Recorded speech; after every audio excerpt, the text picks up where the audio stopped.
तो आप सभी का दीक्षांत आईएएस के ऑनलाइन प्लेटफॉर्म पर मैं शंकर झा एनसीईआरटी के इस स्पेशल सेशन में स्वागत करता हूं। आज हम लोग मानव पर्यावरण अन्योन्य क्रिया के अंतर्गत चर्चा करेंगे, जिसमें बेसिकली हम लोग किस पर चर्चा करेंगे तो मानव पर्यावरण अन्योन्य क्रिया दो रीजन में, एक उष्ण कटिबंध और दूसरा उपोष्ण कटिबंध। इसके अंतर्गत आज हम लोग दो विशेष क्षेत्र के जो जलवायविक दशाएं होती है, आर्थिक क्रियाकलाप है, इन सारे चीजों पर हम लोग चर्चा करेंगे। इसमें एक अमेज़न बेसिन है और दूसरा अपने यहाँ जो गंगा ब्रह्मपुत्र बेसिन है, इसके बारे में हम लोग डिटेल से चर्चा करेंगे। थोड़ा सा टॉपिक को रिलेट करने के लिए जो है सो हम एक कल वाले क्लास का ब्रीफ कर लेते हैं, ताकि हम लोग आज के क्लास से रिकनेक्ट हो जाएं। तो कल वाले क्लास में हम लोगों ने सबसे पहले किस पर चर्चा किया था कि अधिवास क्या होता है, बस्ती क्या होता है, और बस्ती के प्रकार के बारे में हम लोगों ने जाना था। उसके बाद बस्ती के प्रकार के साथ साथ हम लोगों ने यह भी जाना था कि बस्ती के विकास को प्रभावित करने वाले कारक कौन हैं। फिर बस्तियों के प्रकार में आपने देखा था कि एक सघन बस्तियां, एक प्रकीर्ण बस्तियां। फिर मैंने बताया था कि आगे के क्लास में जैसे आप जाएंगे तो आपको 4 प्रकार के बस्ती के बारे में पढ़ने को मिलेगा। फिर हम लोगों ने बस्ती के विकास को प्रभावित करने वाले कारक में जो भू जलवायविक दशाएं होती है, सामाजिक कारण है, आर्थिक कारण है, सांस्कृतिक और धार्मिक कारण है, पर्यावरणीय कारण है, इन सब के बारे में हम लोगों ने जिक्र किया था। उसके बाद परिवहन के साधन के ऊपर हम लोगों ने चर्चा किया था। तो परिवहन के साधन में सबसे पहले हम लोगों ने जो परंपरागत भारतीय ग्राम्य जीवन में पहले परिवहन के साधन के रूप में यूज किए जाते थे, जो बैलगाड़ी के रूप में, उसके बारे में हम लोगों ने चर्चा किया था। और फिर जो आधुनिक परिवहन के साधन के रूप में सड़क परिवहन, रेल परिवहन, जल परिवहन और जो वायुमार्ग परिवहन है, इसके बारे में हम लोगों ने जिक्र किया था। और लास्ट में हम लोगों ने एक ग्लोबल विलेज सूचना और संचार प्रौद्योगिकी ने किस तरीके से हमारे जीवन को आरामदायक बनाया है, और सूचना प्रौद्योगिकी के विकास, उस क्रांति ने हमारे जीवन को किस तरीके से विश्व के अन्य भागों से जोड़ दिया है। एक ग्लोबल विलेज का जो कॉन्सेप्ट वर्कर सामने आ रहा है, इसके बारे में हम लोगों ने जिक्र किया था। तो आज वाले टॉपिक में हम लोग दो टॉपिक पर चर्चा करेंगे कि विश्व के दो कटिबंधीय रीजन, एक उष्ण कटिबंध और दूसरा जो उपोष्ण कटिबंध रीजन है, इसमें हम लोग दो सेगमेंट पर चर्चा करेंगे। इसमें एक सेगमेंट हो जाएगा अमेज़न बेसिन और दूसरा गंगा ब्रह्मपुत्र बेसिन। तो आइए हम लोग सबसे पहले अमेज़न बेसिन के बारे में जिक्र करते हैं।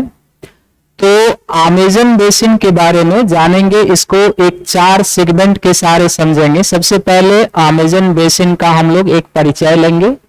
दूसरा अमेज़न बेसिन की जो जलवायु है उसके बारे में जानेंगे। तीसरा अमेज़न बेसिन में जो वनस्पति और जीवन पाए जाते हैं उसके बारे में। और चौथा अमेज़न वन के जो निवासी हैं इनके बारे में। तो एक प्रॉपर रीजन के बारे में हमें जानकारी लेना है। एक एक सेगमेंट करके हम लोग चर्चा करेंगे। ध्यान पूर्वक सुनिएगा, अपना नोट्स बनाते जाइएगा, मेरे साथ साथ आप लिखते जाइएगा। और जब मैं कहूंगा कि अब आप कमेंट कीजिए, यदि आपको कोई प्रॉब्लम है टॉपिक से संबंधित तो आप पूछिएगा, हम आपके प्रश्नों का जवाब देंगे। तो आइए सबसे पहले अमेज़न बेसिन के बारे में हम लोग एक परिचय लेते हैं। और आप लोगों ने कहा पीपीटी का यूज कम कीजिए, तो मैंने कोशिश किया है कि बिल्कुल ही पीपीटी का यूज ना करूं, आपको जो है सो वैसे ही मैप के थ्रू समझा के बताया जाए, ताकि आप लंबे समय तक इसको समझ सकें। तो आप जो है सो इसको नोट्स अपना डेवलप करते जाइएगा, ये आपको ध्यान में रखना है। तो आइए हम लोग सबसे पहले चलते हैं अमेज़न बेसिन। तो जब हम लोग अमेज़न बेसिन का परिचय लेते हैं तो सबसे पहले इसमें एक सेगमेंट आता है जिसको हम लोग कहते हैं कि इसका नामकरण कैसे हुआ है, अमेज़न बेसिन का नामकरण। और दूसरा अमेज़न बेसिन का जो परिचय लेंगे तो इसका एक सबसे जो एरिया हो जाएगा कि बेसिन क्षेत्र का अर्थ क्या होता है बेसिन क्षेत्र का अर्थ। हालांकि ये नदी के नाम से आपको व्युत्पन्न दिखाई देता है, लेकिन बेसिन क्षेत्र का अर्थ क्या होता है और अमेज़न बेसिन किन किन क्षेत्रों में फैला हुआ है, इसके ऊपर हम लोग चर्चा करेंगे।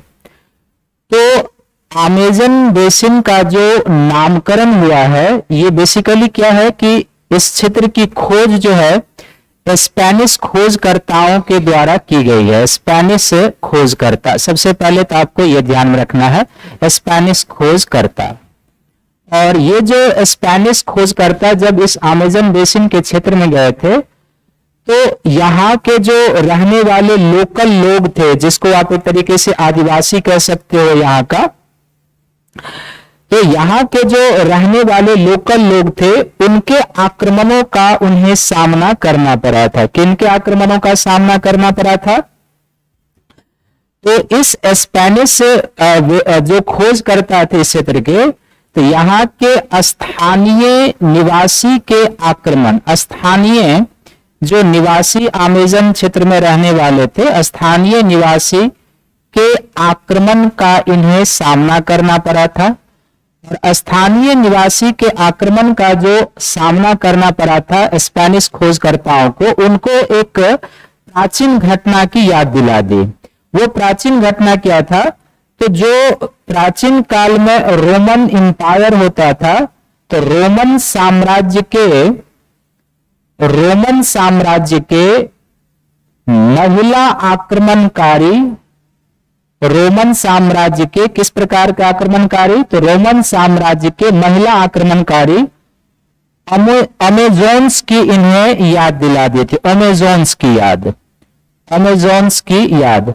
और इसी के नाम पर जो है इस क्षेत्र का नाम पड़ा है अमेज़न बेसिन कहते हैं। तो फिर से आप इसको एक बार समझिए कि अमेज़न बेसिन का जो नामकरण हुआ है, बेसिकली इस क्षेत्र की जो खोज है स्पेनिश खोजकर्ता के द्वारा की गई।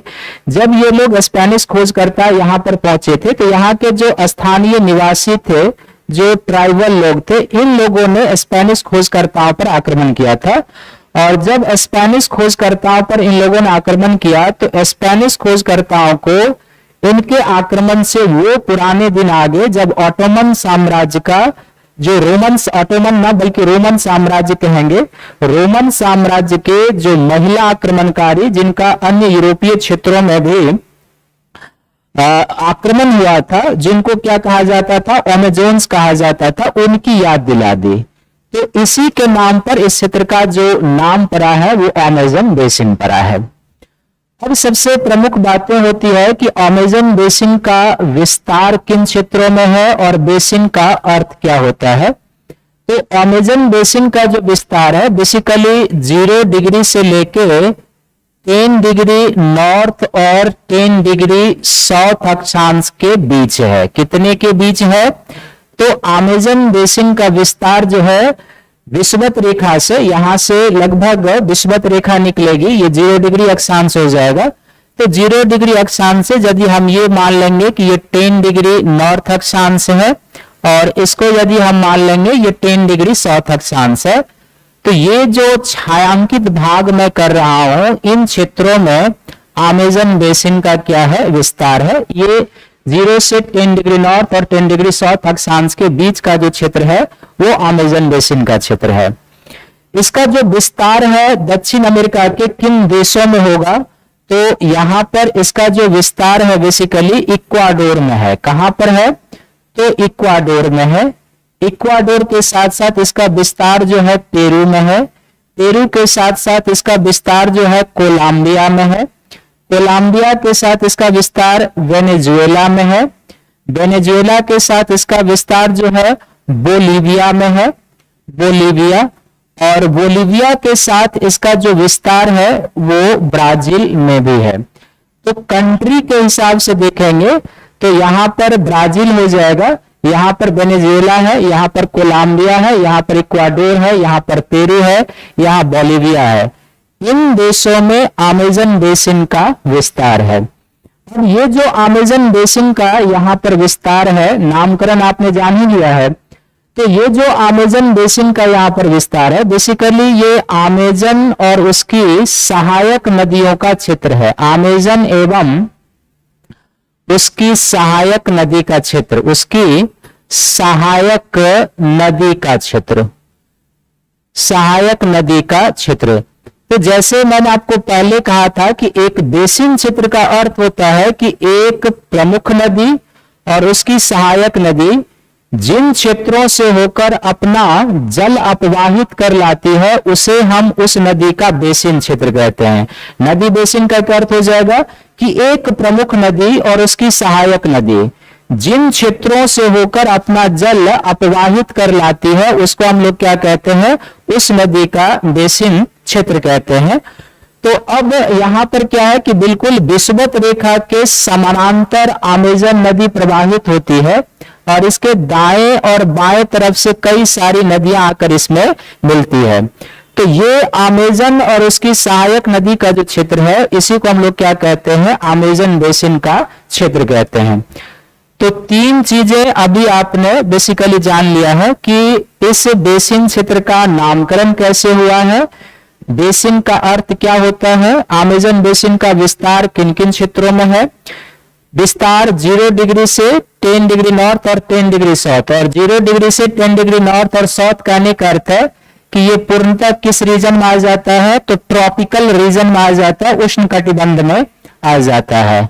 और देश के हिसाब से इस बेसिन का विस्तार इक्वाडोर में है, पेरू, कोलंबिया, वेनेजुएला, बोलिविया और ब्राजील में है। जब हम बेसिन क्षेत्र की बात करते हैं तो नदी बेसिन का अर्थ होता है कि एक प्रमुख नदी और उसकी जो सहायक नदियां हैं वो जो है सो नदी बेसिन का क्षेत्र कहलाता है। बोलिविया कोई देश नहीं है, बोलिविया यहां पर देश है, बोलिविया देश कहते हैं, ठीक है। तो ये इसका नामकरण और अमेज़न बेसिन का जो है ये विस्तार क्षेत्र हो जाएगा।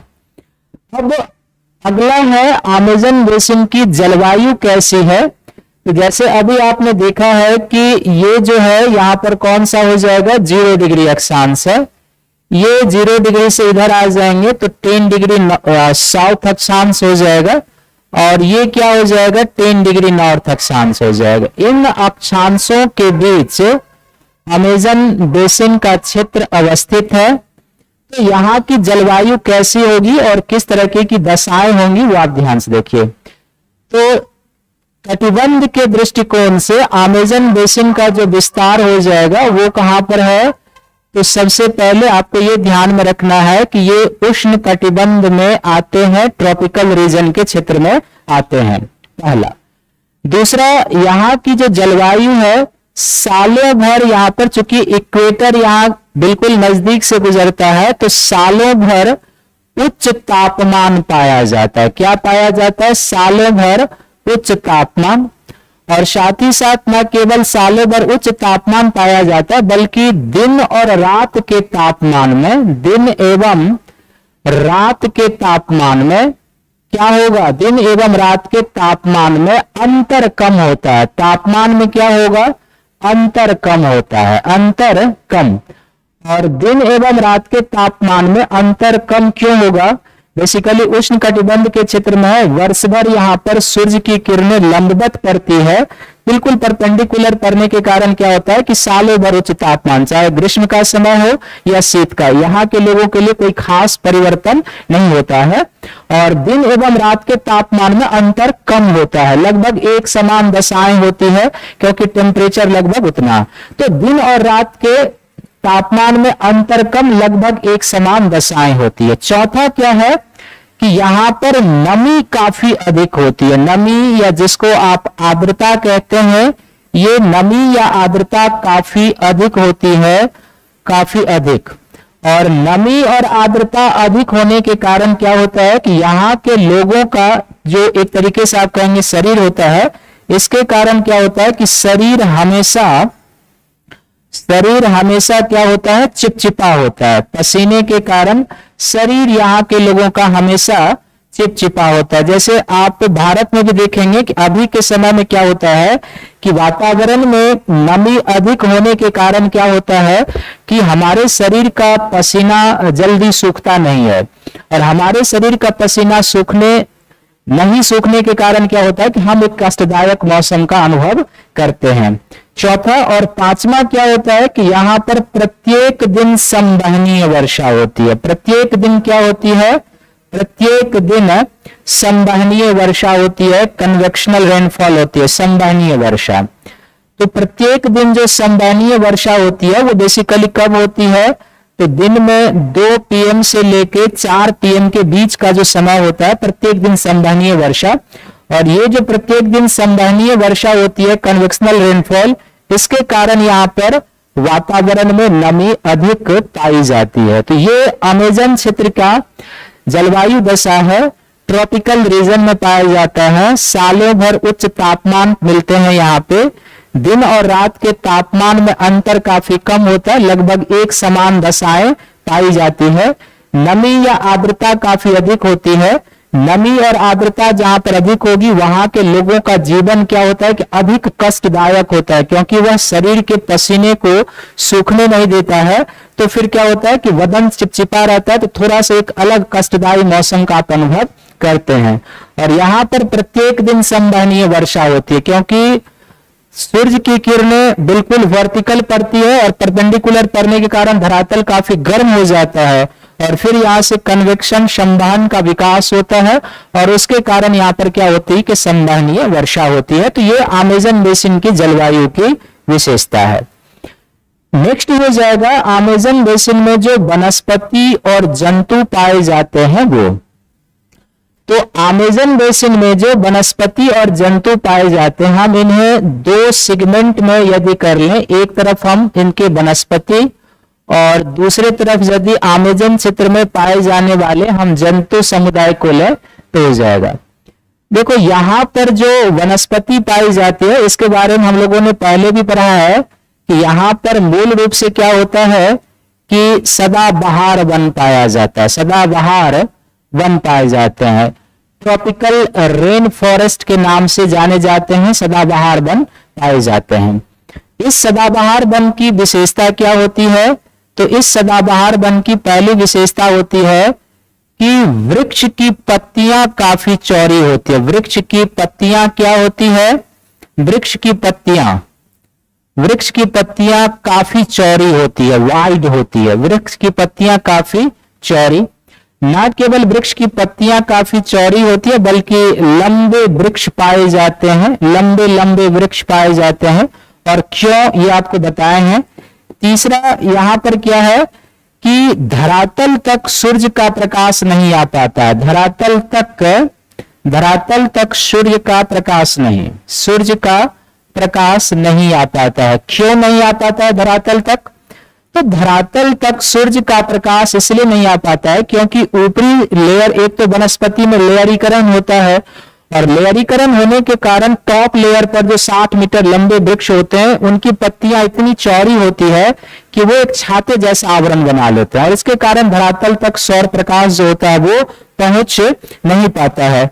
तो इसके कारण से क्या होता है कि चूंकि सौर प्रकाश नहीं आता है, साथ ही साथ वर्षा अधिक होती है, तो नमी युक्त धरातल होता है यहाँ का, नमी युक्त धरातल।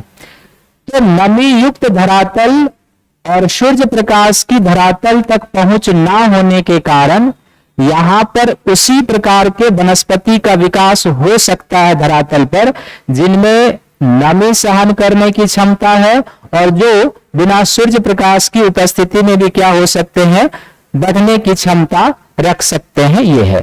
इसके अलावा इस क्षेत्र में क्या है कि अधिपादप, जिसको आप एपीफाइट कहते हैं, अधिपादप भी पाए जाते हैं, अधिपादप पाए जाते हैं। और अधिपादप में यहां पर एक उदाहरण है जिसको हम लोग कहते हैं ब्रोमीलाइड। ब्रोमीलाइड यहाँ का एक अधिपादप है, और दूसरा जो यहाँ का अधिपादप है वो क्या कहलाता है? आर्किड कहलाता है। ब्रोमीलाइड और आर्किड अधिपादप हम लोग उस पौधे को कहते हैं जो अन्य पौधों पर के तनों पर विकसित होते हैं और ग्रोथ करते हैं, उसको हम लोग क्या कहते हैं? अधिपादप कहते हैं। और इसमें ये जो ब्रोमीलाइड अधिपादप है, इसकी विशेषता ये है कि इनकी जो पत्तियां होती है ये अपने पत्तियों में जल धारण करके रखते हैं, जल की बूंदों को ये रोक कर रखते हैं। और अपने पत्तियों में ये जो जल धारण कर रखते हैं, इनकी पत्तियों में जो जल पाया जाता है, इसका उपयोग किसके द्वारा किया जाता है? तो यहां पर पाए जाने वाले मेढक के द्वारा अंडा जो दिया जाता है, अंड प्रजनन करने के लिए इस जल का यूज किया जाता है। यूपीएससी में एपीफाइट सब के बाद देखो, एपीफाइट पादप वहीं विकसित हो सकते हैं जो मॉइस्ट क्लाइमेट का एरिया, जहां पर वातावरण में नमी काफी अधिक है, वहां पर ही अधिपादप पाए जाते हैं। जो एरिड कंडीशन का क्षेत्र है, सेमी एरिड कंडीशन का क्षेत्र है, वहां पर अधिपादप हमें नहीं मिलते हैं। तो ये ध्यान में रखेंगे। यानी कि ब्रोमीलाइड जो पादप है, इसकी जो पत्तियां होती है, इसमें एक तरीके से जल पैकेट होता है, और ये जो जल पैकेट होता है उसका प्रयोग यहां पर पाए जाने वाले जो मेढक हैं उनके द्वारा किया जाता है अंडा देने के लिए। यहां पर पाए जाने वाले जंतु जो है, इस वन क्षेत्र में कौन से जंतु पाए जाते हैं? तो यहां पर सरीसृप की कई प्रजाति पाई जाती है। सरीसृप किसे कहते हैं ये आप लोग जानते होंगे।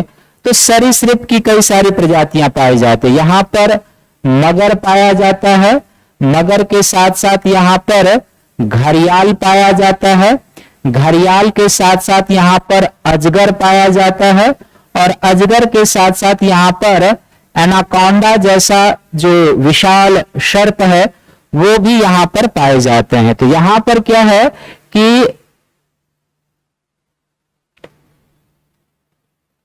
वो भी क्या है कि यहां पर इस तरीके के प्राणी पाए जाते हैं। साथ ही साथ क्या है कि इस क्षेत्र में हजारों कीड़े मकोड़े की प्रजाति पाए जाते हैं। हजारों जो धरातल है, हजारों कीड़े मकोड़े की प्रजाति यहां पर पाए जाते हैं।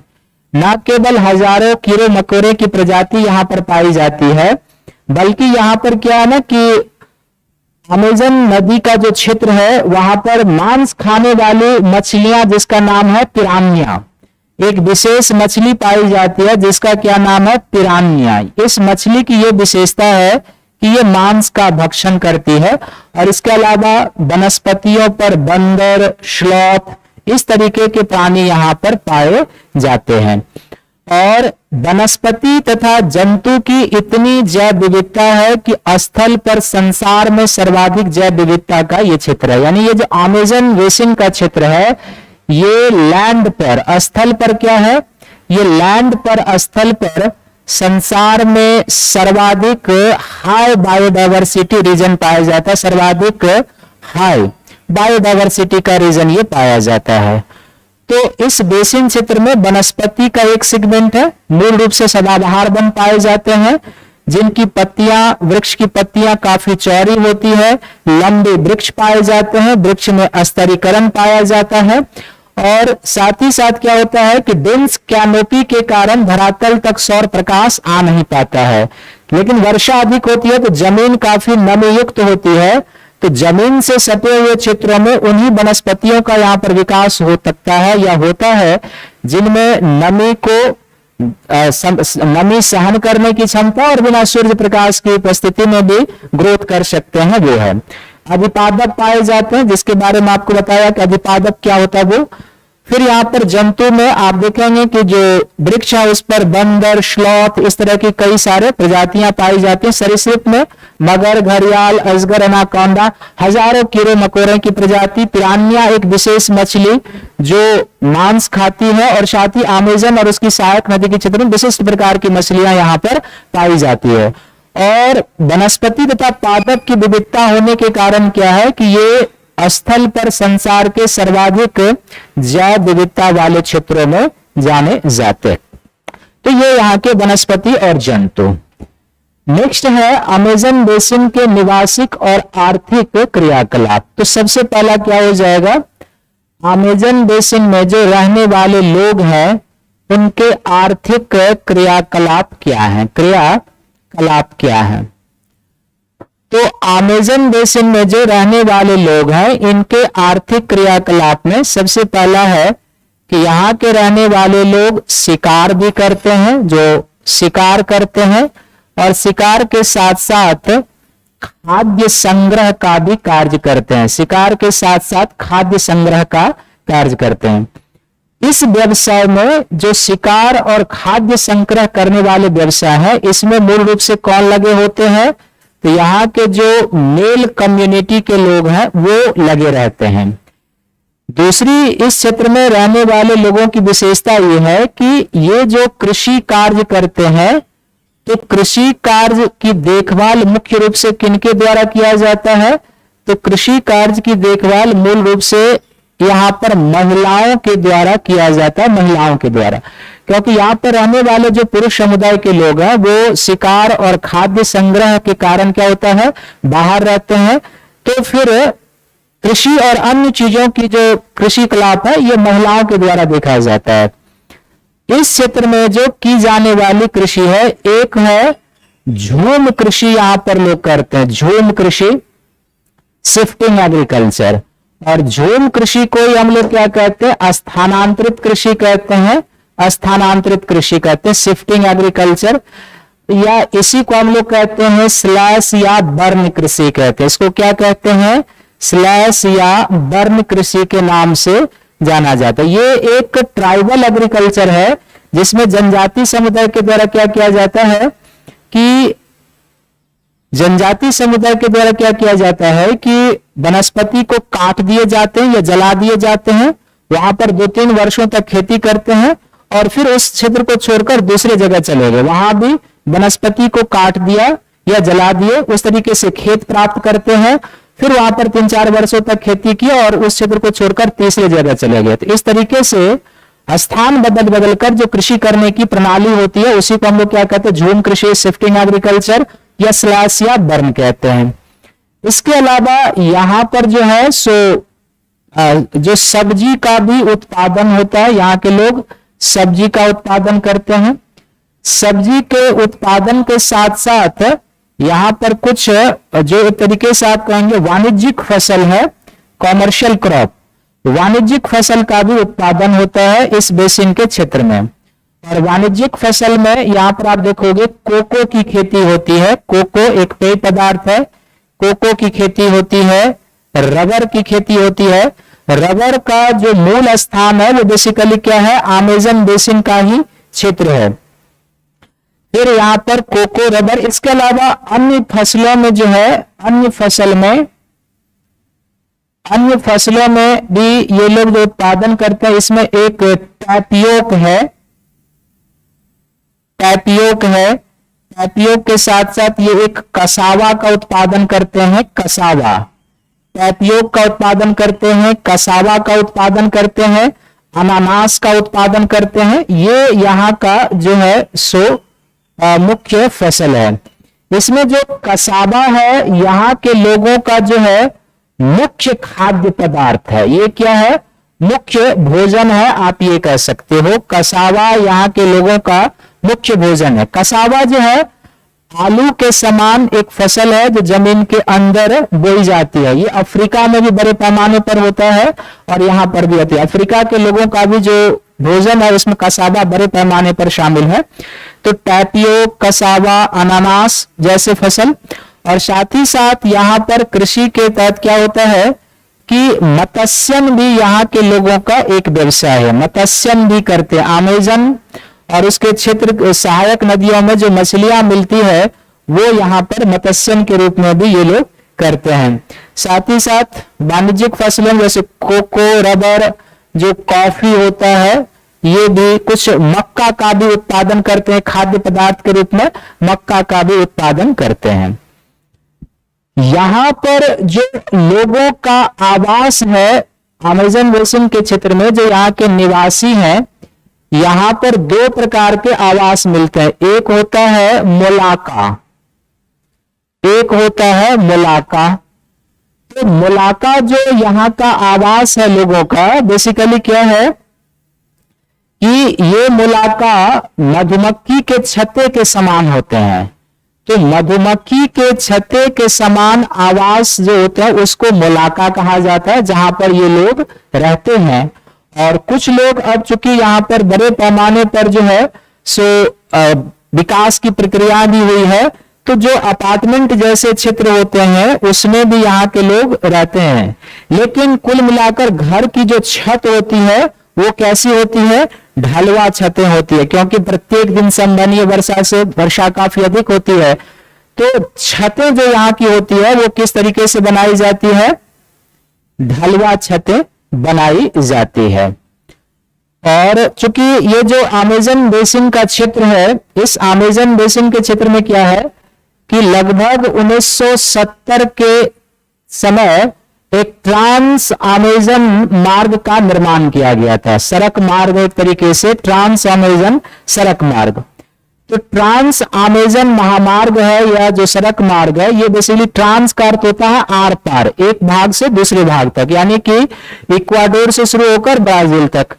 तो इस ट्रांस अमेज़न महामार्ग के बनने के कारण साथ ही क्षेत्र में कई हेलीपैड बनाए गए हैं, और कोई भी ऐसा क्षेत्र नहीं है अब अमेज़न का जहां पर लोगों की पहुंच नहीं है। लगभग सभी क्षेत्रों तक लोगों की पहुंच हो गई है, लेकिन इसके कारण ट्रांस जो अमेज़न महामार्ग है, इसके कारण, हेलीपैड के बनने के कारण, साथ ही साथ जो दहन और कर्तन कृषि होती है उसके कारण, और जो यहाँ पर कभी कभी जंगलों में आग लगाए भी जाते हैं लोगों के द्वारा कृषि क्षेत्र प्राप्त करने के लिए, अन्य भूमि प्राप्त करने के लिए, और कभी कभी खुद भी बनागनी होती है। इसके कारण जो प्रकृति का लंग्स कहलाता है, फेफड़ा कहलाता है अमेज़न वन, इन क्षेत्रों में बड़े पैमाने पर मौसमी दशाएं चेंज हो रही है, या यहाँ का ये क्लाइमेटिकल इशू बनते जा रहा है।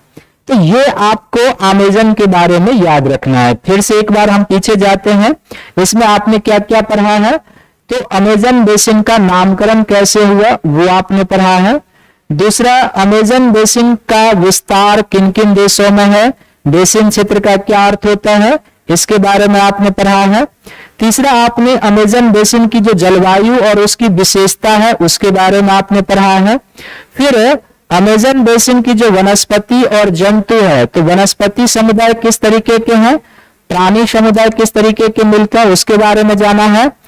अमेज़न बेसिन के निवासी जो है, यहाँ के जो रहने वाले लोग हैं, उनके मुख्य आर्थिक क्रियाकलाप क्या है उसको आपने जाना है। और फिर यहाँ पर अमेज़न बेसिन के क्षेत्र में किन कारणों से दशाएं चेंज हो रही है ये भी आपने जाना है। अब इस संदर्भ में यदि आपके पास किसी भी प्रकार की क्वेरी है तो हम आपके चैट को देख रहे हैं, आप हमसे प्रश्न पूछ सकते हैं। अमेज़न नदी, एंडीज पर्वत, इक्वाडोर का जो क्षेत्र है, अमेज़न नदी के बारे में जानेंगे। तो अमेज़न नदी जो है यहाँ पर एंडीज पर्वतीय क्षेत्र से निकलती है। ये इक्वाडोर का यहाँ पर एक इक्वेटोरियल कंट्री है, वहां से निकलती है, और यहाँ पर अटलांटिक में इसका मुहाना है। अटलांटिक में जाकर ये अपना जल डिस्चार्ज करती है। विश्व की सबसे अधिक अपवाह या विश्व की सबसे बड़े अपवाह बेसिन वाली ये नदी है। विषुवत रेखा के बिल्कुल समानांतर ये प्रवाहित होती है, इक्वेटर के बिल्कुल समानांतर प्रवाहित होती है। क्लियर है? क्लियर है? Okay, thank you. अब आप आ जाएं गंगा बेसिन के ऊपर, आ जाएं गंगा ब्रह्मपुत्र बेसिन। तो गंगा ब्रह्मपुत्र बेसिन को भी 4 सेगमेंट के सारे समझेंगे। एक गंगा ब्रह्मपुत्र बेसिन का हम लोग परिचय लेंगे, जैसे अमेज़न बेसिन का परिचय लिया था ठीक उसी तरीके से, ठीक ना। दूसरा, गंगा ब्रह्मपुत्र बेसिन की जलवायु कैसी है उसके बारे में। तीसरा, गंगा ब्रह्मपुत्र बेसिन में वनस्पति और जंतु कैसे मिलते हैं, और गंगा ब्रह्मपुत्र बेसिन के लोगों का जीवन कैसा है, इसके बारे में हम लोग चर्चा करेंगे। तो आइए सबसे पहले हम लोग गंगा ब्रह्मपुत्र बेसिन का एक परिचय लेते हैं। तो गंगा ब्रह्मपुत्र बेसिन का जब हम लोग परिचय लेते हैं तो ये गंगा नदी हो जाएगी, यहां से ब्रह्मपुत्र निकलती है, मेघालय पठार को पार कर इसमें शामिल हो जाती है। गंगा की सहायक के रूप में यमुना नदी, और गंगा की कई सारी सहायक नदियां हैं जो उत्तर की तरफ से आती है, और यमुना की कई सारी सहायक नदियां हैं, और गंगा की भी सहायक नदियां हैं। तो जिस तरीके से अमेज़न बेसिन का आपने विस्तार देखा था, ठीक उसी तरीके से क्या है गंगा ब्रह्मपुत्र बेसिन का विस्तार। तो गंगा ब्रह्मपुत्र बेसिन का यहां पर अर्थ हो जाएगा कि गंगा एवं उसकी सहायक, गंगा एवं उसकी सहायक, खासकर जो हिमालय से आने वाली है वो गंगा एवं उसकी सहायक, तथा ब्रह्मपुत्र एवं उसकी सहायक, तथा ब्रह्मपुत्र एवं उसकी सहायक, ब्रह्मपुत्र एवं उसकी जो सहायक नदी है, सहायक नदी जिन क्षेत्रों से होकर अपना जल अपवाहित कर लाती है, जिन क्षेत्रों से होकर अपना जल अपवाहित कर लाती है, उसको हम लोग क्या कहेंगे, गंगा ब्रह्मपुत्र बेसिन का क्षेत्र कहेंगे। ये आपको ध्यान में रखना है। तो अब इस बेसिन का जो विस्तार है, इस बेसिन के विस्तार के बारे में यदि आप देखेंगे तो इसका विस्तार अक्षांशीय दृष्टिकोण से हो जाएगा लगभग 20 डिग्री अक्षांश से लेके 30 डिग्री अक्षांश के बीच। वो भी कहां पर, तो नॉर्थ में, यानी कि गंगा ब्रह्मपुत्र बेसिन का जो विस्तार है वो कहां पर है, तो 20 डिग्री से लेके 30 डिग्री अक्षांशों के बीच है, उत्तरी गोलार्ध में है। राज्य के हिसाब से यदि हम इसका विस्तार देखेंगे तो इसका विस्तार हो जाएगा उत्तराखंड से शुरू होगा, उत्तराखंड को कवर करेगा, साथ ही साथ ये बेसिन के हिसाब से जाएंगे तो हरियाणा को कवर कर लेगा, एनसीआर जो नेशनल कैपिटल रीजन है उसको कवर कर लेगा, यूपी को कवर करेगा, बिहार में इस बेसिन का क्षेत्र होगा, वेस्ट बंगाल में हो जाएगा, असम में आ जाएंगे, और फिर जो अरुणाचल का क्षेत्र है ये मूल इस बेसिन का क्षेत्र हो जाएगा। और चूंकि गंगा का जो क्षेत्र है वो बांग्लादेश में भी है और ब्रह्मपुत्र का भी क्षेत्र जो है वो कहां पर है, बांग्लादेश में है। तो ये आपको ध्यान में रखना है। बेसिकली ये जो बेसिन का क्षेत्र है, तो गंगा और उसकी सहायक, गंगा और उसकी सहायक का क्या अर्थ है, जैसे यमुना है, रामगंगा है, फिर इधर से हम आगे बढ़ते जाएंगे तो रमुना है, यहाँ रामगंगा है, घाघरा है, गंडक है, बूढ़ी गंडक है, महानंदा है, कोसी है, कमला है, ये हो गई। और ब्रह्मपुत्र और इसकी सहायक जैसे सांकोश है, तिस्ता है, इसके अलावा जैसे मानस है, दिबांग है, दिहांग है, लोहित है, सुबनश्री है, धनश्री है, ये सभी ब्रह्मपुत्र की सहायक है। तो गंगा ब्रह्मपुत्र बेसिन कहने का अर्थ है कि गंगा और उनकी सहायक नदी जिसका मैंने अभी नाम उल्लेख किया, ब्रह्मपुत्र और उसकी सहायक नदी जिसका नाम उल्लेख किया, ये सभी नदियां जिन क्षेत्रों से होकर अपना जल अपवाहित कर लाती है उसको हम लोग क्या कहते हैं, उस नदी के बेसिन क्षेत्र के नाम से जानते हैं। लैटिट्यूडनल इसका विस्तार कहां पर है, तो 20 डिग्री से लेकर 30 डिग्री उत्तरी अक्षांश के बीच है। और राज्य के हिसाब से जाएंगे तो mainly Uttarakhand, Haryana, NCR, UP, Bihar, West Bengal, Assam, Arunachal, कुछ झारखंड का जो एरिया है वो भी गंगा बेसिन में आ जाता है। ये जो गंगा बेसिन का क्षेत्र है, इस बेसिन का जो विस्तार या इसकी जो आप विशेषता कहोगे एक तरीके से, इस बेसिन क्षेत्र की जो आप विशेषता कहेंगे, तो सबसे पहले क्या है कि इस बेसिन क्षेत्र में आपको एक हमें क्या मिलता है, तो चाप झील मिलता है। चाप झील, चाप झील हम लोग किसको कहते हैं, पिछले क्लास में हम लोगों ने अध्ययन किया है। चाप झील या इसको हम लोग क्या कहते हैं, गोखुर झील कहते हैं। जो नदियों के विसर्प या मियांडरिंग करने के कारण इस प्रकार के चाप झील या गोखुर झील का निर्माण होता है। तो अनेक चाप झीलें पाई जाती है। फिर दूसरा इस क्षेत्र में क्या है कि यहां पर हमें भाबर का मैदान मिलता है। भाबर तराई का मैदान, भाबर या इसको हम लोग क्या कहते हैं, गिरिपद का मैदान कहते हैं। गिरिपद का मैदान मिलता है। गिरी का क्या अर्थ होता है, पर्वत, और पद मीन्स पैर, यानी वह मैदान जो पर्वत के फुट हिल से शुरू हो जाता है उसको गिरिपद का मैदान कहते हैं। तो आप जब गंगा के मैदान को पढ़ते हैं ना, तो शिवालिक से लगा हुआ जो एरिया है लगभग 8 से 10 किलोमीटर की चौड़ाई में, इसको भावर कहते हैं। फिर तराई, फिर बांगर, फिर खादर का रीजन आता है। तो ये जो भावर का प्रदेश है ये गिरिपद के मैदान के रूप में भी जाना जाता है, ये ध्यान में रखेंगे। तीसरा, यहां पर इस क्षेत्र में हमें क्या मिलता है, तो दक्षिण में जाकर डेल्टा का मैदान भी मिलता है। पश्चिम बंगाल में हमें क्या मिलता है? डेल्टा का मैदान मिलता है। और चौथा जो सुंदरवन का क्षेत्र है वो भी हमें यहां पर मिलता है, ये ध्यान में रखेंगे। चाप झील के बारे में मैंने बताया है, पिछले क्लास को जाकर देख लेंगे तो आप समझ जाएंगे, इसके बारे में बताया है। तो ये इस बेसिन क्षेत्र का परिचय और इस डायग्राम से इसको याद रखने का प्रयास आप करेंगे। नेक्स्ट है गंगा ब्रह्मपुत्र बेसिन की जलवायु कैसी है वो। तो गंगा ब्रह्मपुत्र बेसिन की जब हम लोग जलवायु की बात करेंगे तो ऑल ओवर ये किस कटिबंध में आता है? उपोष्ण कटिबंध में आता है। लगभग ये किस जगह पर आ जाता है? गंगा ब्रह्मपुत्र बेसिन तो सब ट्रॉपिकल रीजन में आता है। उपोष्ण कटिबंधीय जलवायु है यहाँ की। अक्षांशीय विस्तार के दृष्टिकोण से उपोष्ण कटिबंधीय जलवायु है। और ऑल ओवर देखेंगे तो ये मानसून जलवायु का भी क्षेत्र है, मानसून जलवायु, क्योंकि संपूर्ण भारत की जो जलवायु है वो एक शब्द से डिनोट किया जाता है जिसको हम लोग क्या कहते हैं? मानसून क्लाइमेट कहते हैं। लेकिन इस बेसिन क्षेत्र की जलवायु को हम दो समय के सहारे अध्ययन करें तो और ज्यादा बेहतर होगा। इस बेसिन क्षेत्र में ग्रीष्म ऋतु में कैसी जलवायु होती है? ग्रीष्म ऋतु में और साथ ही साथ ग्रीष्म ऋतु के बाद यहां पर क्या होता है? शीत ऋतु में इस बेसिन क्षेत्र में कैसी जलवायु मौसमी विशेषताएं होती है वो। ऑल ओवर जो बड़े पॉइंट हमने लिखा है इसमें एक और पॉइंट आप लिख लीजिए कि जो गंगा ब्रह्मपुत्र बेसिन की जलवायु है वो महाद्वीपीय जलवायु भी कही जाएगी। महाद्वीपीय जलवायु, continental type of climate. Continental type of climate किसको हम लोग कहते हैं? तो कॉन्टिनेंटल टाइप ऑफ क्लाइमेट उसको कहते हैं जो समुद्र से दूर होने के कारण समुद्री जल के प्रभाव में नहीं होता है, उसको हम लोग क्या कहते हैं? महाद्वीपीय जलवायु का क्षेत्र।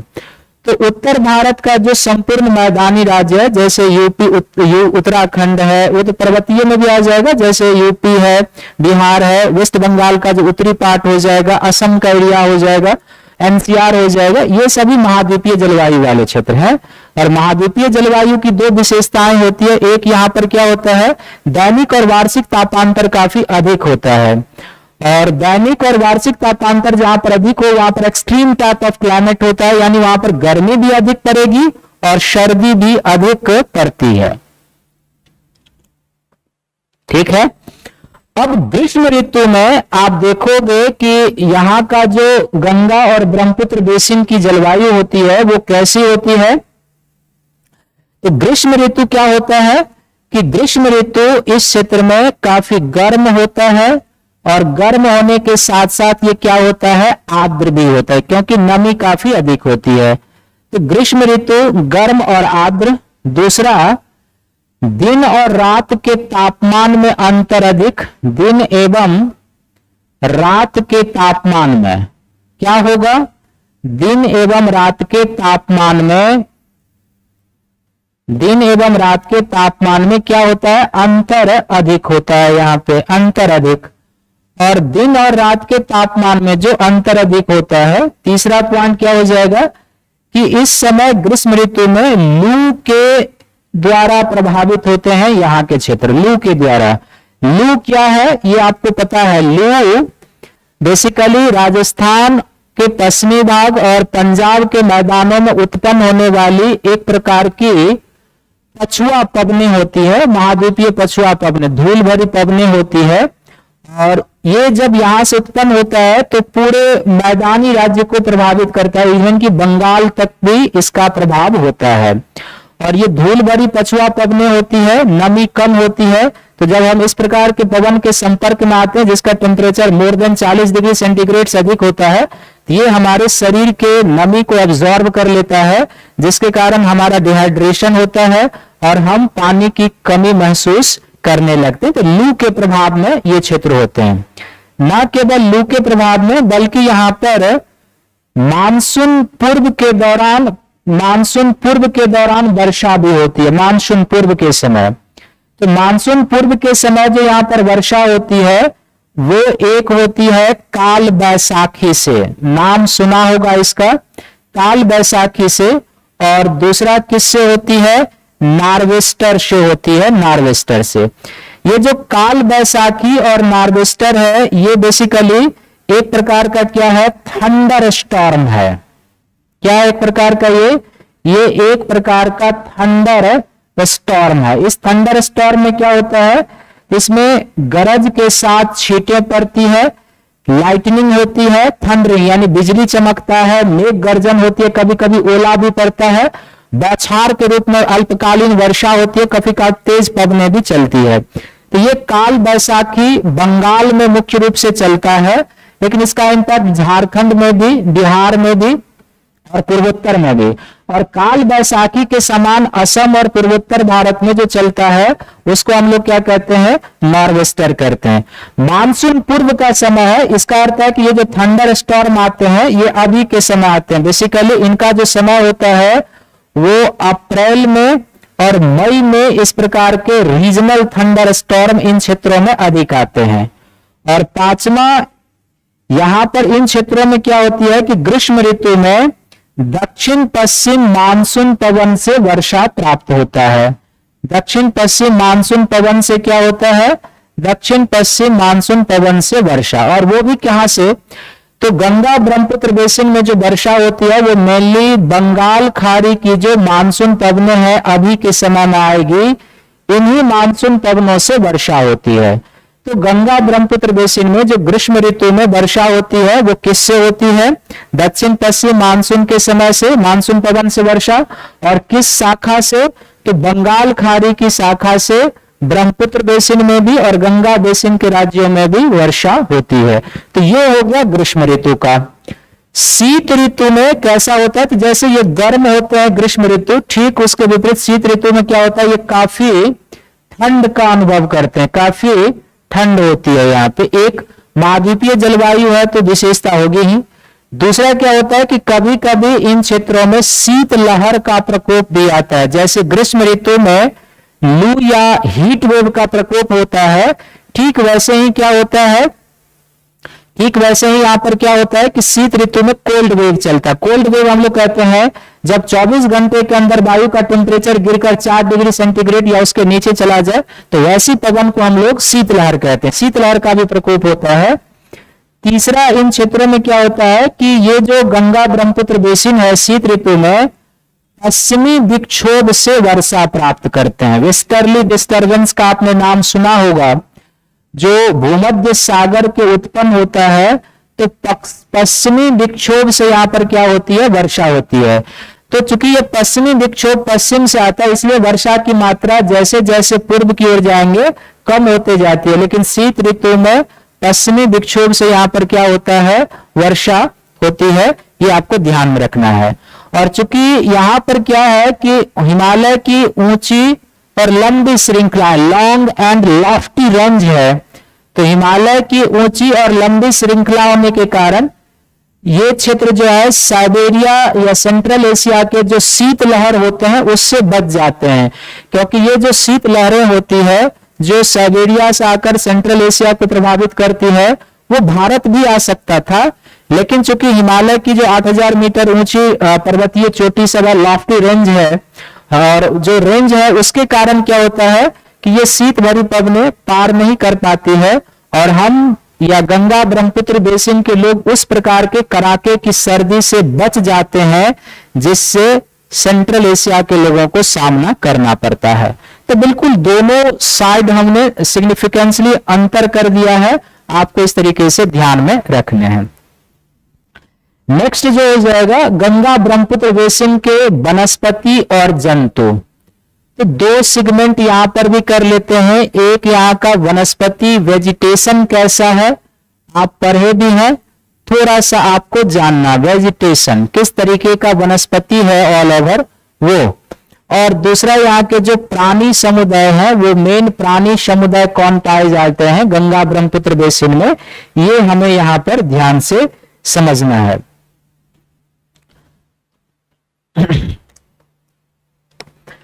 देखो यहां पर जो बेसिन का क्षेत्र है बड़े तौर पर आप देखोगे तो 3 प्रकार की वनस्पति इस क्षेत्र में हमें मिलती है। तीन प्रकार की जो वनस्पति मिलती है वो कौन कौन सी वनस्पति मिलती है? तो एक इस क्षेत्र में मुख्य रूप से हमें मानसून या पर्णपाती वन मिलती है। कौन सी वन मिलती है? मानसून या पर्णपाती वन। मानसून या पर्णपाती वन मिलता है।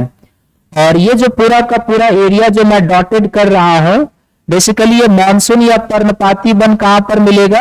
तो जो यूपी, बिहार, बंगाल का जो उत्तरी भाग है, असम का जो बेसिन का क्षेत्र है, इसमें हमें मानसून या पर्णपाती वन की प्राप्ति होती है। तो मानसून या पर्णपाती वन के कौन वृक्ष है आप जानते हैं? इसमें जो साल है, सागवान है, शीशम है, महुआ है, पीपल है, बरगद है, जामुन है, कटहल है, आम है, इस तरीके के वृक्ष यहाँ पर क्या होते हैं? पाए जाते हैं। तो एक मानसून और पर्णपाती वन। दूसरा यहाँ पर क्या है कि मैंग्रोव वन भी हमें प्राप्त होता है। इस बेसिन के क्षेत्र में हमें क्या मिलता है? मैंग्रोव वन की प्राप्ति होती है। मैंग्रोव वन बेसिकली कहां पर मिलता है?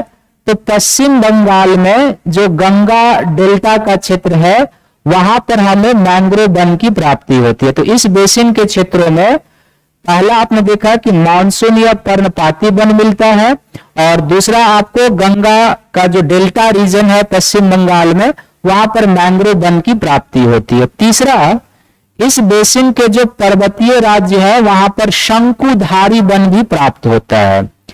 पर्वतीय राज्यों में शंकुधारी वन प्राप्त होता है। शंकुधारी वन बेसिकली कहां मिलते हैं? तो उत्तराखंड में मिलेगा। उत्तराखंड के साथ साथ जो सिक्किम का कुछ एरिया है यहां पर भी मिल जाएगा, क्योंकि ये भी इस बेसिन में आ जाते हैं। और शंकुधारी वनों में यहां पर कौन सा वृक्ष मिलता है? तो चीड़ का वृक्ष मिलेगा। चीड़ के साथ साथ यहां पर देवदार का वृक्ष मिलेगा, और देवदार के साथ साथ आपको फर का वृक्ष मिलेगा। तो गंगा ब्रह्मपुत्र बेसिन में तीन प्रकार के वनस्पति हमें मिलते हैं। एक मानसून या पर्णपाती वन जो ऑल ओवर मेनली है, कौन से वृक्ष पाए जाते हैं ये आपको बताया। दूसरा मैंग्रोव वन, जो मैंग्रोव वन कहां पर मिलेगा? वेस्ट बंगाल का जो डेल्टा रीजन है वहां पर मिलेगा। तीसरा शंकुधारी जो पर्वतीय वन है, ठंड जलवायु दशा वाले क्षेत्र हैं उत्तराखंड सिक्किम में, वृक्ष कौन सा होगा? चीड़, देवदार, फर के वृक्ष मिलते हैं। यानी कि ये जो उत्तराखंड का एरिया हो जाएगा, ये कुछ सिक्किम का एरिया, इन क्षेत्रों में हमें इस तरीके के वन की प्राप्ति होती है। तो there are 3 types of vegetation आपको यहां पर मिलेंगे। अब इस क्षेत्र के जो प्राणी समुदाय में आप जाएंगे तो बड़े तौर पर जब आप प्राणी देखेंगे तो इन क्षेत्रों में हमें क्या देखने को प्रमुख रूप से मिलता है? हाथी मिलता है। हमें यहाँ पर क्या देखने को मिलता है? तो राइनो मिलता है। ये हाथी और राइनो मूल रूप से कहां पर मिलेगा? ये हाथी और राइनो पश्चिम बंगाल और जो असम का क्षेत्र है वहां पर ये हमें देखने को मिलता है। हाथी मिलेगा, राइनो मिलेगा। फिर जो रॉयल बंगाल टाइगर है, तो रॉयल बंगाल टाइगर जो है ये भी हमें डेल्टा रीजन में देखने को मिलेगा। और जब हम डेल्टा रीजन की बात करते हैं तो ना केवल रॉयल बंगाल टाइगर यानी बाघ जो रॉयल बंगाल टाइगर है वो मिलेगा, साथ ही साथ इन क्षेत्रों में और क्या हमें मिलता है? तो इन क्षेत्रों में हमें अन्य जो देखेंगे तो मछली की कई सारी प्रजातियां मिलती है। मछली की कई सारी प्रजातियां, जो गंगा और उसकी सहायक नदी है, मछली की प्रजाति नाम सुने होंगे आप लोगों में से, बहुत खाते भी होंगे। जैसे एक रेहू मछली होती है, कतला मछली है, तो इस तरह की मछलियां हमें मिलती है इन क्षेत्रों में। इसके अलावा यहाँ पर और क्या प्राणी समुदाय में मिलेगा? तो जैसे गंगा डॉल्फिन है वो मिलेगा गंगा नदी में। गंगा डॉल्फिन या डॉल्फिन को हम लोग किस नाम से जानते हैं? सूस के नाम से भी जानते हैं, तो ये भी हमें मिलेंगे।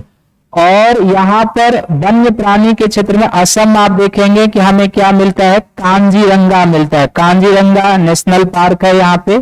कांजीरंगा के साथ साथ यहाँ पर मानस नेशनल पार्क है। फिर पश्चिम बंगाल में बुक्सा रिजर्व है, जल्दापारा रिजर्व है। बिहार में आप जाएंगे तो पश्चिम चंपारण में वाल्मीकि रिजर्व है। यूपी में कई सारा क्षेत्र है जहां पर ये प्राणी हमें मिलते हैं। तो वेजिटेशन क्लियर रखना है, गंगा ब्रह्मपुत्र बेसिन में किस प्रकार का वेजिटेशन मिलेगा। और प्राणी समुदाय में याद रखना है कि यहाँ पर किस प्रकार का प्राणी समुदाय हमें मिलता है, ये आपको ध्यान में रखना है। नेक्स्ट हो जाएगा गंगा ब्रह्मपुत्र बेसिन में लोगों का जीवन। तो यहां पर सबसे पहले क्या है कि गंगा ब्रह्मपुत्र बेसिन का जो क्षेत्र है, जनघनत्व काफी अधिक है। यहाँ पे पॉपुलेशन डेंसिटी क्या है, जनघनत्व अधिक है। भारत के समस्त राज्यों में बिहार का जो जनघनत्व है वो अधिक है, जनघनत्व अधिक है, पॉपुलेशन डेंसिटी काफी अधिक है। तो पॉपुलेशन डेंसिटी जो अधिक है इस गंगा ब्रह्मपुत्र के बेसिन वाले क्षेत्रों में, ये क्यों है? जब आप इस क्यों का उत्तर निकालते हैं तो सबसे पहला कारण क्या आता है कि यहां पर समतल मैदान है, और समतल मैदान का क्या बेनिफिट मिलता है ये आपको पता है। समतल मैदान के साथ साथ मृदा की उपलब्धता है, मृदा की उपलब्धता, और ना केवल यहां पर मृदा की उपलब्धता है बल्कि ये जो मृदा है यहां पर ये उपजाऊ मृदा है। क्या है? उपजाऊ मृदा है। तो ये भी एक कारण है। साथ ही साथ क्या है कि इन क्षेत्रों में जल संसाधन की उपलब्धता है, जल संसाधन सर्वाधिक पाया जाता है भारत में। और प्लेन मैदान होने के कारण क्या है कि परिवहन के सभी साधनों का विकास हुआ है, परिवहन के सभी साधनों का, रेल, सड़क, वायु, ये सभी साधनों का विकास हुआ है। तो सबसे पहला याद रखेंगे कि जो गंगा ब्रह्मपुत्र बेसिन का क्षेत्र है वो क्या है कि सबसे अधिक जनघनत्व का क्षेत्र है। और सबसे अधिक जनघनत्व का क्षेत्र क्या है तो कई रीजन है, बट सिंपल हमने आपको बताया कि प्लेन एरिया है, मृदा की उपलब्धता है, ना केवल मृदा की उपलब्धता बल्कि फर्टाइल सॉइल है, जल संसाधन के मामले में पूरे देश से ये रिच एरिया है, और फिर परिवहन के साधनों का विकास हुआ क्योंकि प्लेन ट्रेन है, समतल एरिया है, तो रेल परिवहन का विकास हुआ है, सड़क परिवहन का विकास हुआ है, साथ साथ वायु परिवहन का भी यहाँ पर क्या हुआ है, विकास हुआ है। इसलिए इस क्षेत्र में क्या है, जनघनत्व तो काफी अधिक है। दूसरा इस पॉइंट में आपको याद रखना है कि यहाँ के लोगों का मुख्य ऑक्यूपेशन जो है, मुख्य व्यवसाय क्या है, तो यहाँ के लोगों का जो मुख्य व्यवसाय है ये आप भी जानते होंगे। यहाँ के लोगों का मुख्य व्यवसाय जो है वो कृषि है, कृषि है। और जब हम लोग मुख्य व्यवसाय के रूप में कृषि की बात करते हैं तो यहाँ पर क्या है कि लगभग हर एक प्रकार के फसलों का इस बेसिन के क्षेत्र में उत्पादन होता है। यानी कि जो खरीफ के सीजन में उत्पादन होने वाला फसल है, खरीफ फसल का भी उत्पादन होता है। खरीफ के साथ साथ जो रबी का फसल का सीजन है, रबी फसल का भी उत्पादन होता है। जो जायद का फसल है जिसका सीजन अभी है, तो जायद की भी फसल होती है। और साथ ही साथ यहाँ पर हमें बागवानी फसल भी मिलता है, बागवानी फसल जिसमें आप असम और पश्चिम बंगाल में आपको चाय के बागान मिलते हैं। ये तो खरीफ के सीजन में यहाँ पर कौन कौन सा फसल होता है, तो खरीफ के सीजन में यहाँ पर चावल का उत्पादन होता है, मक्का का उत्पादन होता है, गन्ना का उत्पादन होता है, पटसन का उत्पादन होता है। ये सारे यहाँ के फसल हो जाएंगे खरीफ के सीजन में। इसके अलावा रबी के सीजन में जो गेहूं का होता है, दलहन है, तिलहन है, जौ है, इन सारे फसलों का यहाँ पर उत्पादन होता है। जायद की फसलें जिसमें आप जानते हैं कि खीरा, ककड़ी, तरबूज, इस तरह की फसलें ये भी उत्पादित होती है। और बागानी फसलों में जिसमें चाय आ जाएगा, ये असम और पश्चिम बंगाल के कुछ क्षेत्रों में क्या है, हमें इस तरीके के पाए जाते हैं। साथ ही साथ क्या है कि इस बेसिन के क्षेत्र में यदि आप देखोगे तो दो प्रमुख बंदरगाह भी है, एक यहाँ पर कोलकाता और दूसरा यहाँ पर हुगली बंदरगाह है।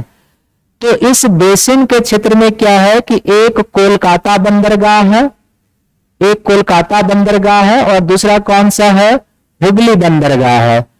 तो दो बंदरगाह होने के कारण इस बेसिन के क्षेत्र से क्या है कि व्यापार भी होता है, कृषि से संबंधित उत्पाद और अन्य चीजों का जो है सो यहाँ पर उत्पाद होता है। साथ ही साथ इस बेसिन के क्षेत्र में यदि आप देखोगे तो कई महानगर भी अवस्थित हैं। 10 लाख से अधिक जनसंख्या वाले शहर जो मेट्रोपॉलिटन सिटी कहते हैं वो भी, कलकत्ता तो वैसे न केवल महानगर है बल्कि ये क्या हो चुका है, मेगालोपोलिस की श्रेणी में पहुंच चुका है। इसके अलावा जैसे कानपुर है, लखनऊ है, इस तरीके के सिटी है, पटना है, जहां पर 10 लाख से अधिक जनसंख्या पाई जाती है, तो यहां पर हमें कई मेट्रोपॉलिटन सिटी भी मिलते हैं।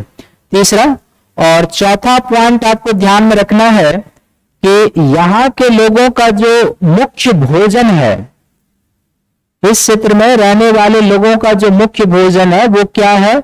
यहाँ के लोग चावल प्रिय हैं, क्योंकि उत्पादन अधिक होता है तो चावल अधिक खाते हैं, मछली भी अधिक खाते हैं, ये आपको ध्यान में रखना है, ठीक है।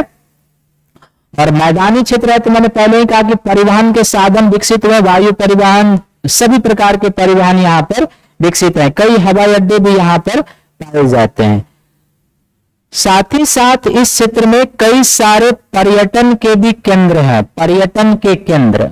और जब हम पर्यटन के केंद्र की बात करते हैं तो लगभग हर एक धर्म से संबंधित पर्यटन के केंद्र मिलते हैं। यहाँ पर बौद्ध धर्म से संबंधित पर्यटन के केंद्र मिलते हैं। खासकर बिहार में आप चले जाएं तो बिहार में कई सारे स्तूप आपको मिलेंगे, स्तूप के साथ साथ यहाँ पर आपको कई विहार मिलेगा। तो बौद्ध धर्म से संबंधित कई सारे स्थल हैं। ना केवल बौद्ध बल्कि जो सिख धर्म से संबंधित कई सारे आपको स्थल मिलेंगे। जैसे बिहार में ही जाएंगे तो हरमंदिर साहिब है और कई जगह पर है, तो सिख धर्म से संबंधित।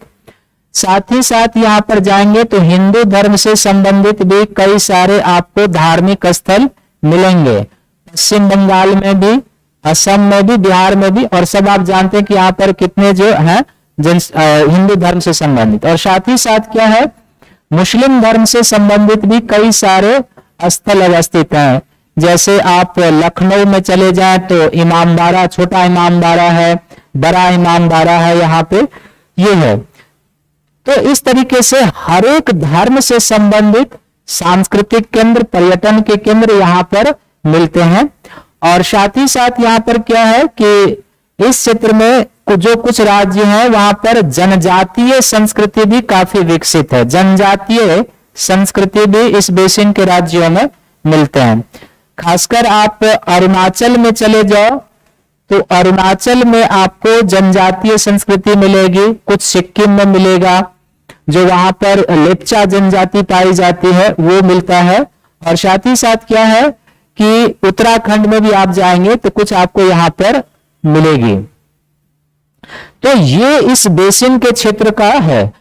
यहाँ पर जो कृषि मैंने बताया है कि कृषि यहाँ के लोगों का मुख्य व्यवसाय है, तो यहाँ जो कृषि होती है वो मूल रूप से किस प्रकार की कृषि होती है? गहन कृषि होती है, इंटेंसिव कृषि होती है। कौन सी कृषि होती है? गहन कृषि होती है। गहन कृषि की क्या विशेषता होती है और कहां पर होती है, ये आपको ध्यान में रखना होगा। गहन कृषि जो होता है ऐसे क्षेत्रों में होगा जहां पर भूमि पर जनसंख्या का दबाव अधिक हो। जहां पर भूमि पर जनसंख्या का दबाव अधिक होता है तो वहां पर क्या होता है, भूखंड छोटे टुकड़ों में होते हैं। भूखंड छोटे टुकड़ों में हो तो वहां पर तकनीकी बहुत बड़े पैमाने पर लागू नहीं होता है। तो कृषि में तकनीकी की अपेक्षा श्रम की प्रधानता होती है ऐसे कृषि में। और साथ ही साथ क्या होता है कि इसमें कुल उत्पादन कम होता है, लेकिन प्रति एकड़ या प्रति हेक्टेयर उत्पादकता जो है इसमें काफी अधिक होती है। ये गहन कृषि की विशेषता है जो इस बेसिन के क्षेत्रों में होता है। ऑल ओवर भारत में आप इसी प्रकार की कृषि देखेंगे, गहन कृषि ही होती है हमारे यहाँ। तो ये रहा गंगा ब्रह्मपुत्र बेसिन के बारे में, जिसके बारे में आपको बताया। अब इससे संबंधित यदि आपके पास कोई क्वेरी है तो आप पूछ सकते हैं। विशंबर प्रताप जी, द्रोणी क्या होता है और बेसिन क्या होता है, सब आपको आगे के क्लास में बताते जाएंगे। थोड़ा सा टेक्निकल अंतर है। क्लियर है सभी का? हाँ, दहन और कर्तन कृषि को ही झूम कृषि कहते हैं। बेसिन माने का अर्थ होता है कि एक प्रमुख नदी और उसकी सहायक नदी जिन क्षेत्रों से होकर अपना जल अपवाहित कर लाती है उस एरिया को, उस नदी का बेसिन क्षेत्र कहते हैं।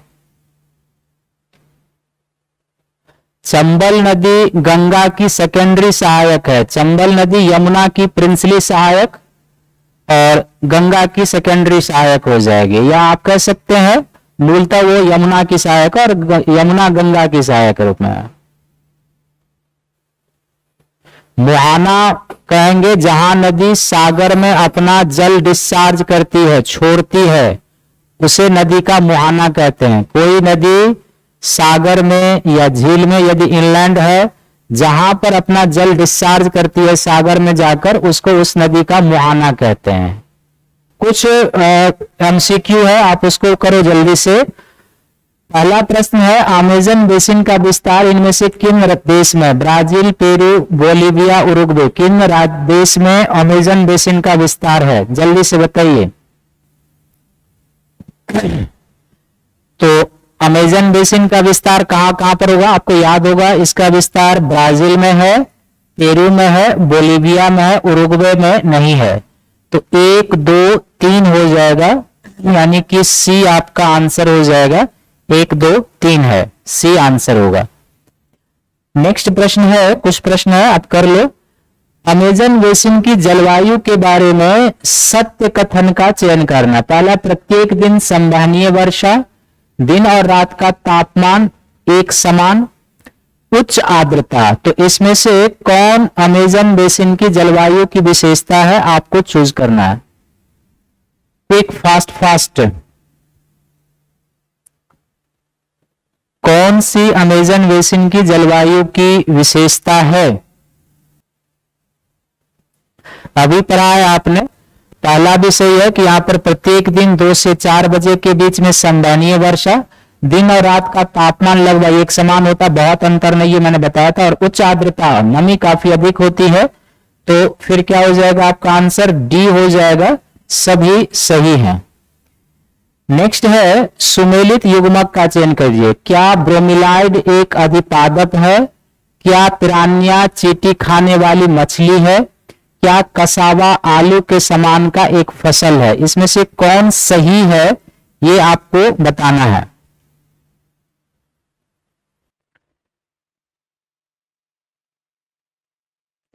तो लगभग ब्रोमिलाइड आपको बताया था एपीफाइट है, अधिपादप है, कसावा आलू के समान फसल जो जमीन, और पिरान्या भी एक मछली है जो मांस खाती है, चींटी को खा गई तो लगभग है, यानी कि लगभग तीनों करेक्ट है। डी हो जाएगा इसका आंसर, ऑल सही है। निम्नलिखित में से कौन अमेजन बेसिन में की जाने वाली कृषि फसल है? कर्तन एवं दहन कृषि, नकदी फसल का उत्पादन, टेपियोक, अनानास, शकरकंद का उत्पादन, साग सब्जी का उत्पादन। इसमें से कौन अमेजन बेसिन में की जाने वाली फसल है? बताइए। अमेजन बेसिन में की जाने वाली फसल कौन सी है? तो अभी क्लास वर्ष में बताया है, कर्तन और दहन कृषि वहां पर होती है। नकदी फसल जैसे यहाँ पर कोको का उत्पादन होता है, फिर कॉफी का उत्पादन होता है, तो ये यहाँ का नकदी फसल है, ये होता ही, और साग सब्जी होता ही है। तो फिर से आंसर क्या हो जाएगा? डी हो जाएगा, ऑल आंसर हो जाएगा। नेक्स्ट है, निम्नलिखित में से कौन गंगा ब्रह्मपुत्र बेसिन की विशेषता में शामिल है? चाप झील, बगानी कृषि, सुंदरबन डेल्टा और गिरिपद का मैदान। यानी जो गंगा ब्रह्मपुत्र बेसिन है उसमें से इसमें कौन सी विशेषता शामिल है, ये आप बताएं। 5 नंबर प्रश्न का क्या होगा? जब मैं बता दिया हूं तब सभी लोग डी लिख रहे हैं, पहले कोई नहीं लिखेंगे। तो इसका भी जो आंसर होगा ना वो डी ही होगा, क्योंकि यहां पर चाप झील या गोखुर झील पाया ही जाता है। चाय के रूप में बागानी कृषि, सुंदरबन डेल्टा है ही, और गिरिपद का मैदान पाया ही जाता है, जिसको हम लोग क्या कहते हैं? भावर का मैदान कहते हैं। जो शिवालिक से सटा हुआ 8 से 10 किलोमीटर की चौड़ाई का एरिया है, वो भावर मैदान। तो डी आंसर। नेक्स्ट है, निम्नलिखित में कौन गंगा ब्रह्मपुत्र बेसिन के बारे में सत्य है? उष्णकटिबंधीय पर्णपाती वन मिलते हैं, 20 डिग्री से 30 डिग्री त्रिय अक्षांश के मध्य इसका विस्तार है, विस्तृत कृषि प्रणाली होती है, उच्च जनघनत्व है। कौन इसमें गंगा ब्रह्मपुत्र बेसिन के बारे में सही है?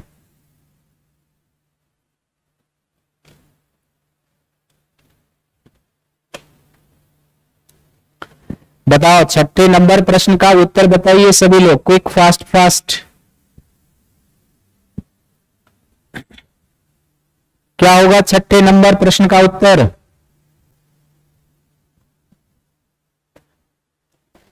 तो यहां पर तीसरा गलत है, यहां विस्तृत कृषि नहीं होती है, बल्कि हम लोगों ने अभी जस्ट चर्चा किया है कि गंगा ब्रह्मपुत्र बेसिन में मूल रूप से गहन कृषि होती है, इंटेंसिव कृषि होती है, ना कि एक्सटेंसिव कृषि। तो तीसरा गलत है। तो देखो ये आंसर नहीं होगा क्योंकि 3 है इसमें, ये भी आंसर नहीं होगा क्योंकि 3 है। उष्ण कटिबंधीय पर्णपाती वन मिलता है, ये सही है। फिर यहाँ पर विस्तार भी सही है और उच्च जनघनत्व है, ये भी सही है। यानी 1, 2 और 4 जो है आंसर है। नेक्स्ट लास्ट प्रश्न, देवदार का वृक्ष किस वन का है? शंकुधारी, पर्णपाती, मैंग्रोव, सदाबहार वन। मूल रूप से देवदार कहां मिलते हैं?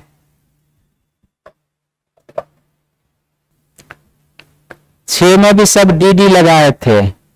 देवदार अभी बताया हूं। तो इसका जो आंसर हो जाएगा, ये हिमालयन शंकुधारी वन का वृक्ष है, ए इसका आंसर हो जाएगा, ए आंसर हो जाएगा। तो आज के कक्षा को यहीं समाप्त करते हैं। कल आपसे मुलाकात होगी, तब तक के लिए सभी को थैंक्स है, धन्यवाद है और शुभ रात्रि भी है, गुड नाइट भी है।